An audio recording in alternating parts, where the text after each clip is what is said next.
Welcome. Let's talk about aggregate demand, what its shape is, and how it shifts, also known as AD.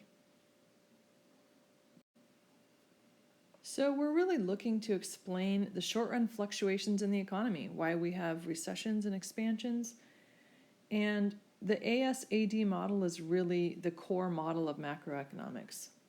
So why is inflation high in some recessions? Why is it not high in others? What sort of predictions can we make about the future economy? How can we explain periods of recession and expansion in the past? ASAD can help us with all of that. So we're looking for, basically, in a market-oriented-ish economy like ours, we're looking for total spending and total production. So demand and supply, really, is all we're talking about.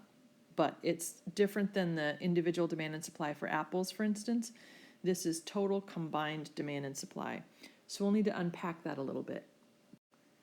So orienting ourselves first to aggregate demand. Aggregate demand is the relationship between price level and output from the spender side, from the demand side of the economy. And as a reminder, aggregate demand is made up of 4 distinct types of spending. The first is C, or consumer spending. That's the biggest category. 70%-ish of all spending in the U.S. is done by consumers on household goods, services, etc.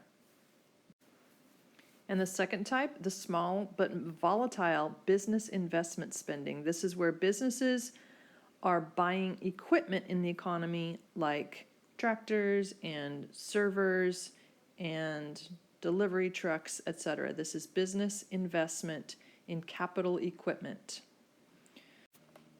And then we have government spending. That's an important part of the economy, and you'll see how this is where the government can prop up the economy by spending more in it, or decrease its spending and slow down the economy.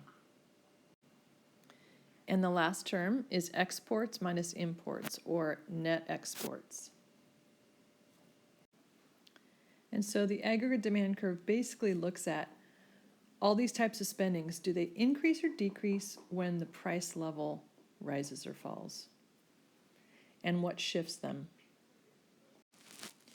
So what explains the downward slope? Why does a rise in the aggregate price level reduce spending, specifically consumer spending, business spending, and net export spending? Government spending we'll see is sort of like separate. They decide their spending levels, and it's not really related to the price level. So we'll ignore that for now. So why does it slope downward? 2 reasons. The wealth effect, and that is that our dollars go less far when prices are higher, and so spending declines as a result of that. And the other reason really is interest rate effect, and that is simply that when price levels are higher, for various reasons, interest rates rise, and that means it's harder to borrow. So spending should drop as that happens.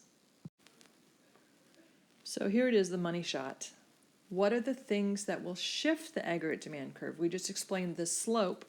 Now, more importantly, what shifts it? Because that's what will explain and be able to help us predict for future recessions and expansions, and to prevent those recessions specifically. So any of these 4 types of spending changes, we're going to see the aggregate demand shift. And the basic categories are, look, if businesses and consumers are feeling better about the economy, we spend more, aggregate demand shifts to the right.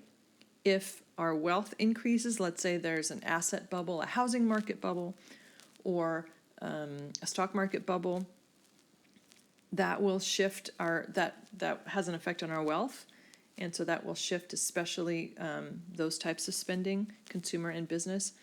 And less importantly, but still interesting, the size of the existing stock of physical capital. In other words, if businesses already have a lot of capacity built up that they aren't using, they're not going to be expanding their purchases super fast. This is mostly about the sort of business sector.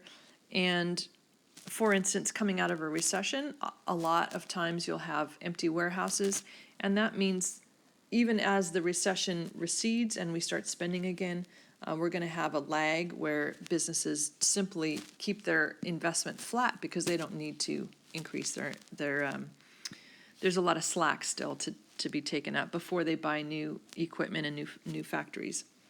And finally, government policies, which will be discussed later, but fiscal policy, that's government spending and taxation, that impacts obviously both this term and also, depending on who they're taxing, consumers and businesses, and the monetary policy, which directly affects interest rates, which in sort of less direct fashion affects consumer spending and business spending for sure.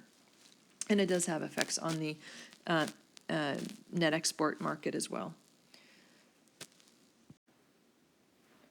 So, shifting. If something happens to increase the aggregate demand curve, it's a rightward shift. If something happens to decrease the aggregate demand curve, it's a leftward shift. Always. And that's true for supply as well. An increase is always a rightward shift because you want to think about the quantity.